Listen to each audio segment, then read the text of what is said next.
What's going on, everybody? It's Monday. And this is what we is. We almost done with it though. Keep going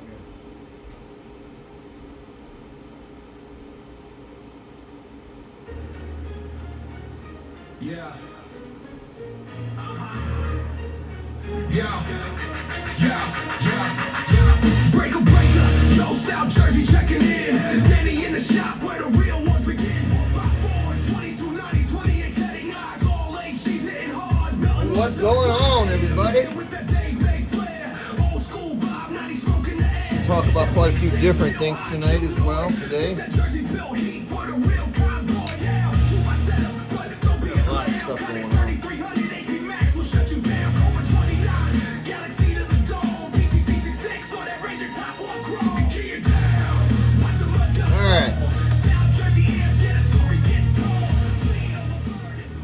So if you are new to YouTube, if you pop in here on YouTube, go ahead and hit the subscribe button. If you're not and you're watching this on Facebook, please subscribe to my page over there on YouTube. You'll be able to watch all of these things, all the videos that I do, and you're going to want to go to my page on YouTube, 123 Built Chicago, and click on the live button. And hit that live button, you'll be able to watch all my past recordings that I did live on separate, in different units. So that's how you get to that and how you get about that. So as far as Facebook goes, they cancel out my videos after 30 days. That's just their policy now. So that's why I'm transmitting on 2 platforms. And with YouTube, it stays in there until I decide to remove it, not after 30 days. So what we have here is a 2879 16 transistor HG-2879 unit. It's brand new. This is my standard line, the South Jersey line.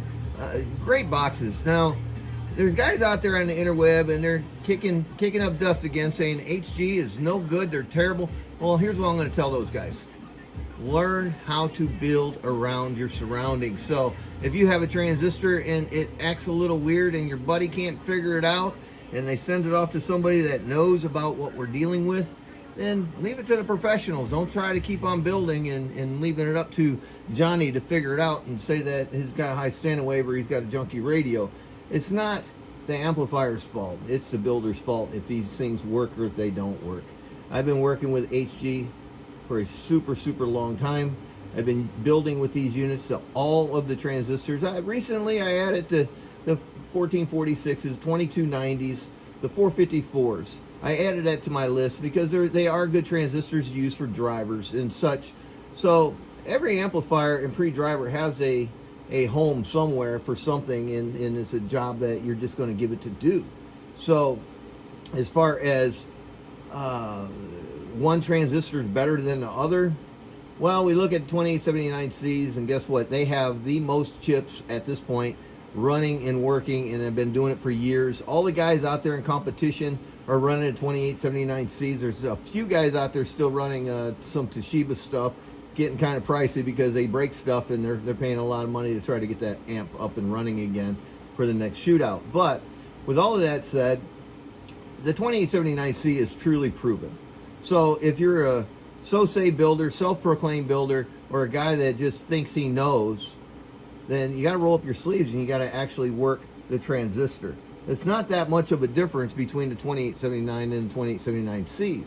And I've showed this many times in my videos, and I'll do it again just for maybe somebody will take and get this through their thick heads that they're all the same. And I'm going to explain this because people say, oh, the builders don't explain things. Well, I do. I do in my videos. If you like it or not, you're going to get an education one way or another. But on the left here, this is a standard 2879. It has 4 chips. Guess what? They're the same 4 chips that go in the 2879C, but they add 2 more, so there's 6 of them in here. Now they're supposed to be making the D, the B, the W, whatever they want to call them, and they're going to try. They were trying to do 8 chips. Worked with that for a while, man. They're just hard to come by to get to run. So other people are working on that project, and I wish them a lot of luck. But this is a 2879C. This is a standard 2879. The only difference is there's 2 more chips in here. So for someone to take and make the claim that these are no good, then I think that guy needs to take and put himself through school of hard knocks roll up his sleeves, figure out why the transistor is so no good. Anybody could say, that's no good, that's a junky part. Well, let's look at these junky parts run. How's that? Let's look at 2879 standards, and we're gonna look at them run. Now, here's a box. I'm gonna present it to you like it is and what I have in here. So, tuner bar hanged up on the wall. It really don't matter as long as you keep it close in proximity where it has to be, and it's normally pretty happy. So, other than that, we're looking at how this box is built. And if I were to build a Toshiba box today, I would build it the same way. The only difference is I might have a little deviation over here on this side, the input side. There's a hint. Shh, shh, shh, shh. Don't tell anybody, but that's a hint. It's up here, okay? That's where your work's at. So until you get that work figured out on a 4-pill, not 2-pill, a 4-pill, you get that worked out, then you need to teach yourself how to make this work. This is a totally different network. Oh shit, I told another secret, Molly. Told another damn secret. Okay, so moving forward, I'm telling secrets. This is a whole nother network. This is an L network. And the way how this works is, this is your inductance, and this gets you to your frequency. Oh, what's this? It's a gamma match. Is that a gamma match, Molly? No, that's a tuner. This pretty much gets you and keeps you at that 50 ohms, man. So if you lose this, you lose your 50 ohms, it throws everything haywire. Well, guess what? If this isn't lined up with this, and this isn't lined up with, quote, quote, your antenna and dummy load, you can't blame the box. What if your antenna is 47 ohms, 46 ohms? Is this 50 ohm going to match up to it? Not so great. It'll work for a while, and then it won't. Same difference is the guy could have a perfect antenna, but the guy that built the box, if this network isn't correct, then it's going to freak out on the antenna. Well, it's got standard wave in the box. How do you know that? So many people say so many crazy things that comes out of anybody's mouth. Hey, Molly, where'd you go? She took off. Hey, Molly, where'd you go? So a mouth will say anything, and I always like to use that little slang that when people say something off the wall. I'm like, gee whiz, a mouth will say anything. Well, what's coming out of my mouth is the truth, right, Molly? What do you think? Yeah, you gonna sit? You gonna sit? So, hi. You can say hi to everybody. Say hello. Say hello. All right, good girl. All right, here, go on in there. Go on, get in there. Here, get you a couple peanuts. And I got to keep on the flow and go on this video. Okay, so you eat your peanuts. So, a mouth will say anything. But at the end of the day, the amplifier could or could not be built properly. Well, at this point of the game, there's so many people out there copying that you would think they would be able to figure it out. You have platforms everywhere. I'm not even going to start naming names, but there's platforms everywhere that they can get an amplifier. If you don't know how to build, you can copy. Well, the problem about copying something is you don't understand what you're actually even making. And this is drawing a line in the sand right there. You don't understand it. The best thing for guys to do to understand what they're working with is to learn how to repair a box properly. Once you learn how to repair a box, guess what? You should be able to be a really, really good builder. If you know how to repair a box properly from input to output to this left, right field, this coax, nullin, you should know these things. I don't know is really low on the totem pole in my vocabulary. I like to know. I like to take and understand what I'm working with, and that's exactly what I have done my entire career. I didn't understand all this in my entire career, but when it comes down to it, and I'm working with an amplifier, I pay really, really close attention on what my bird meters and my equipment is telling me what this unit is doing and how it's functioning. On a dummy load or on an antenna, base antenna or a mobile antenna. At the end, if you don't understand, don't kick up dust and saying these parts are bad. They're no good. Oh, I think the 421 is better than the 2879. This one does more power, less power. That's good. We can pull out some data specs and look at these parts even. That's a great thing. That's a good idea. Here, I'll leave you guys with this one first, and I'm going to go find the 421 sheet. Let's go look at that, because this comment keeps coming out. Oh, these are better transistors.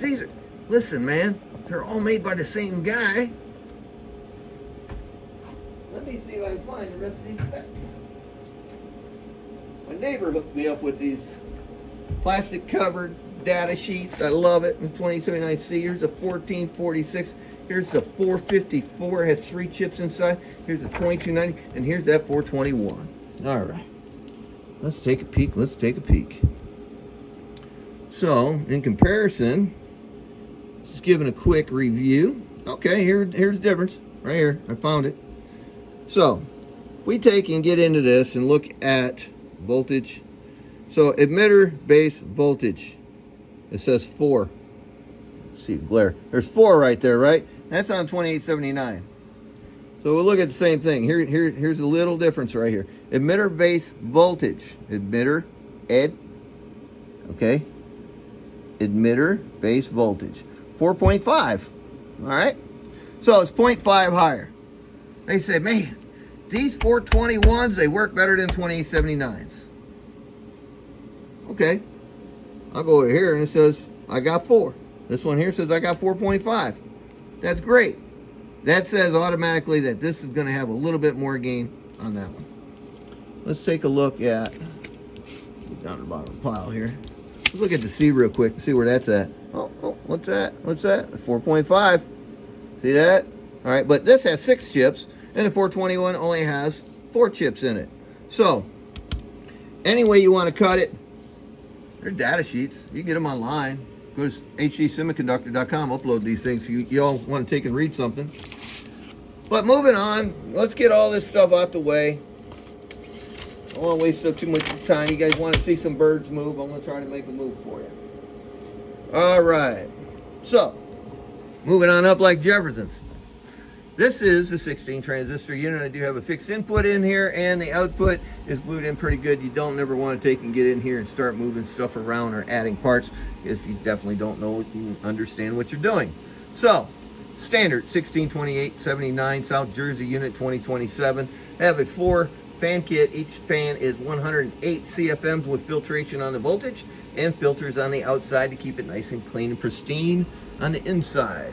So there you have that. Let's take a look at slugs real quick. We're going to take in one more thing. This box is in reverse on how you normally would see your boxes. Normally the output's on this side and the input's on this side. Well, I changed things because this is where the power is coming in on this unit. So I wanted to put that over my input side. I didn't want that over all this collective RF right here and just grinding right into my DC and inducing that RF right through the DC positive into my vehicle or power supply in my base. So I try to take and separate this a little bit just so where it wouldn't be directly above my output combiner. So I invert it to my in and out. And it has a remote jack in here. There is 4 8-gauge wires in here, and they are quite large. So you can see it fills the cup up pretty well. I would say that you would have to have a minimum of a 1-aught power cable on this unit feeding it, and you should have at least a 1-aught or bigger going to ground. Why do I say bigger? Because you draw more current through ground than you do through positive. So if you look at any amperage meter that's set up in the base station or when you clamp it on here, why are we not hooking it on the positive? Because you actually draw more current through this negative cable. So what happens if you don't have a big enough negative cable? Where does all that extra work has to put in? Well, this only got so much. Now, what's hooked up to ground other than your ground cable? Your coaxial. Now, this is a coaxial bonded ground. This is not a working ground per se for amperage, high amperage draw, but it has a certain amount of amperage current that it can handle. So if you have an undergauge power ground, working ground going to your unit, if it's undergauge, too small, that means you're going to start putting weight on your coax, and it's going to take an effect to coax. Eventually it will break down, and you're like, man, my coax just blew a hole in it, or man, my coax just kind of melted the solder out of it. Look at your grounds, guys. If your grounds are not big enough, it's going to starve, and it's going to put weight on your coax. So think of that. So if anyone wants to take and say, hey, I ask a lot of questions. If you call me on the phone, I'm like a doctor. I'm like a proctologist. I'm up in your ass so far asking questions because I have to know what you're going to do to the piece of equipment you're asking me to build for you. Are you ready for this piece of equipment? Do you have this? Do you have that? What type of radio? What type of driver do you have? What type of coax do you have? Oh, what kind of antenna do you have? Ultimately, What's your standing wave? And I hear a lot of, I don't know. Word to the wise, you call me, you better know.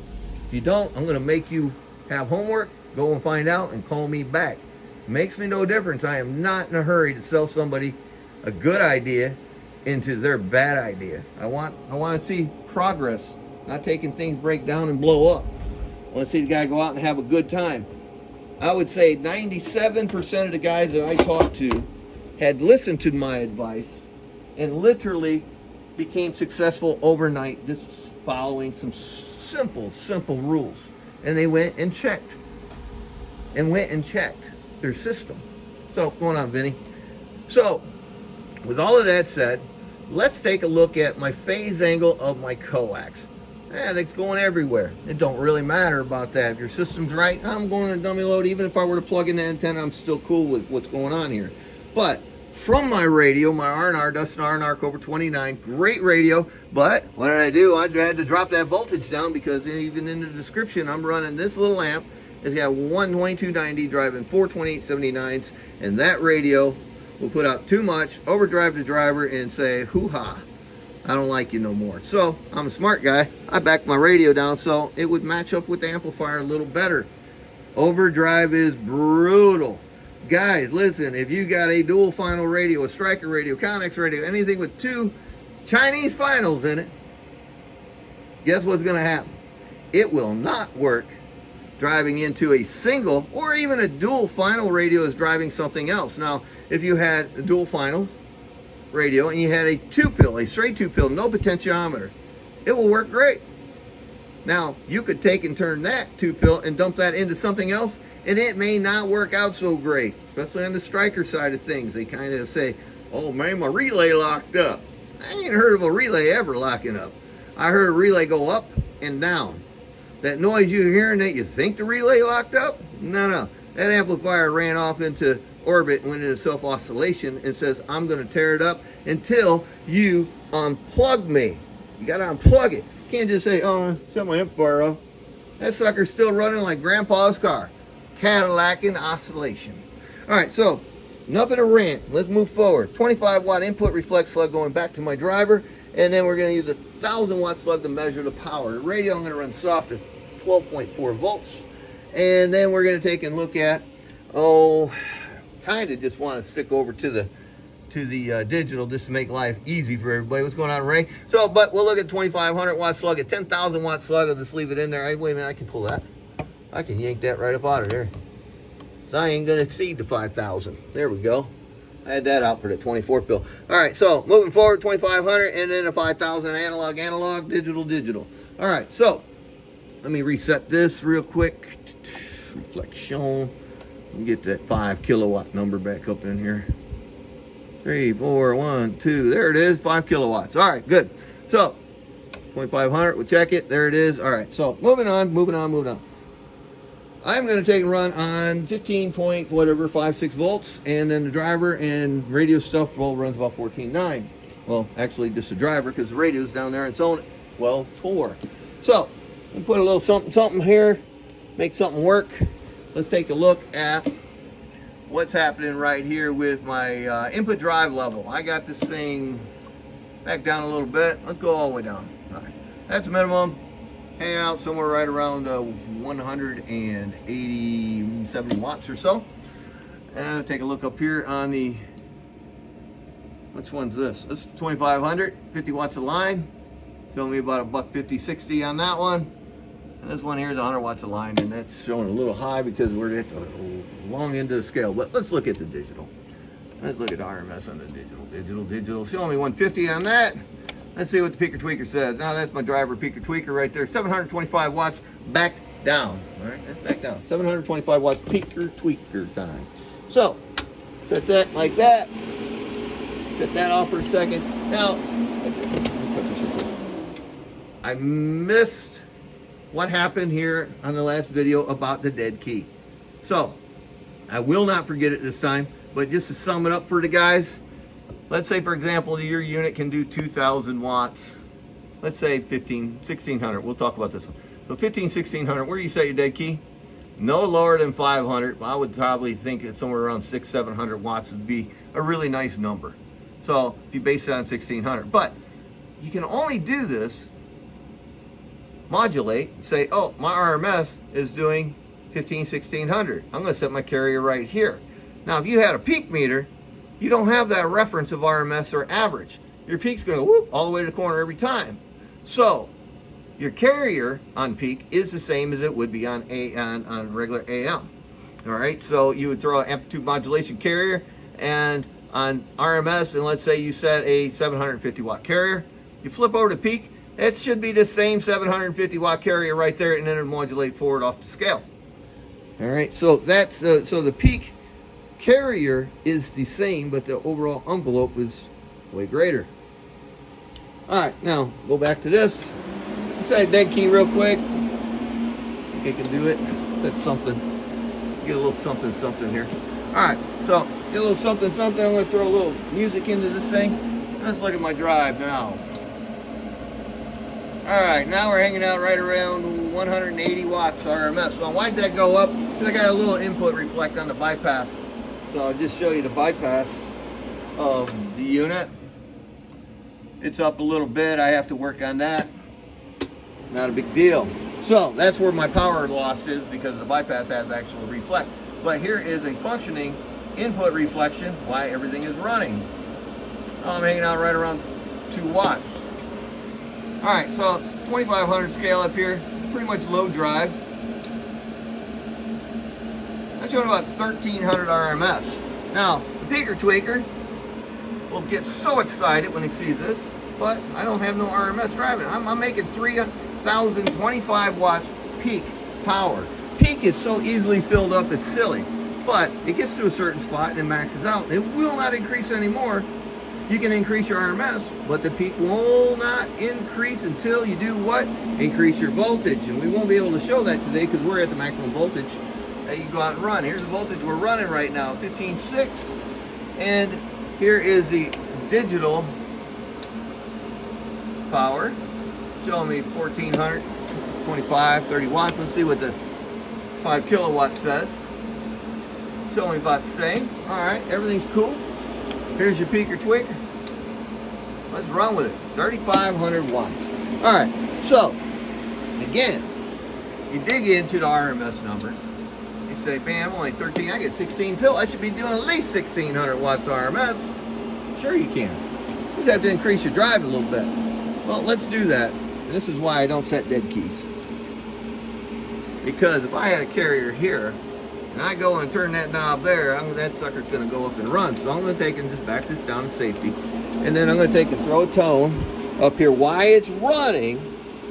Because I'm going to be using working drive power. So I'm going to increase my power right here in this knob.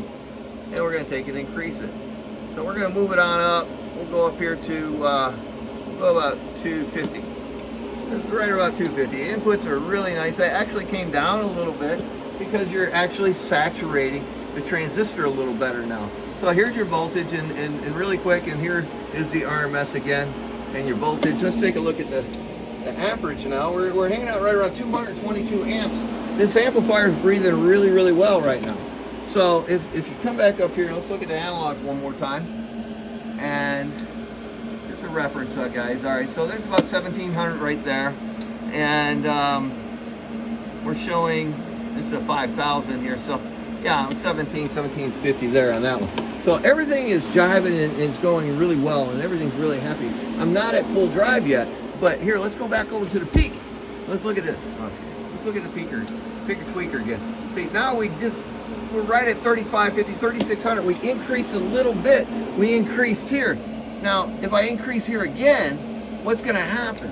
If I go up and I bring it up to 300 watts of drive, all right? I just brought that up to 300 watts of drive. And with that said, let's take a look at 300 watts. So we take 300 and we're going to divide that 16 times, okay? So now I'm pushing this transistor at 18.75 watts per transistor in the 16th pill. That's a great number to put it at, because you can only go to 20 really safely depending on your voltage. I got plenty of room. I got good voltage right here, but you still run out of drive level. But with that said, let's look at my drive level again. And I'm right there at 300. Input reflection, all right, it's at 2 now. It went up an extra half point. Amperage only increased about 3 amps. So what's that telling you? Something's running out of gas. So with that said, let's look at what happened to our RMS with that. Went from 250 to 300. We actually fed it another 50 watts. Now we have 1900 RMS there, which showing me, and my peaker tweaker did not increase anymore. Why is that? Because the peak is absolutely full. I think John Bartle, Motor Mouth Mall, said it the best you could ever say it. The glass is full. The peak is full. Now, even if I'm at max drive, now this is a great example. Right here, I'm at max drive for this at the voltage I'm at. 300 watts. Peak, 3600. RMS, 1900. What happens if I take this away?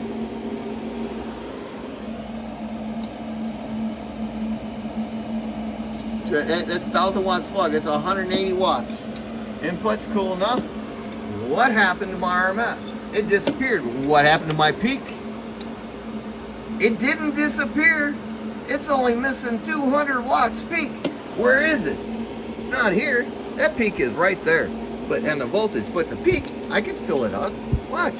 I'll fill it right back up. Watch. I'll do it while I'm talking. I'm on the key. I'm increasing right there. It's 300 right there. See that? That quick. The peak is nothing. So if you're buying an amplifier and all that guy is showing you is peak, grab your ankles and get ready to take it in. You gotta love the peaker tweaker. But I broadcasted it right here from South Jersey. Welcome to the talk show, the shit show. It is what it is. I'm gonna tell it like it is, and the guys don't like it, they can write me a hate mail. I don't care. But get inside this thing.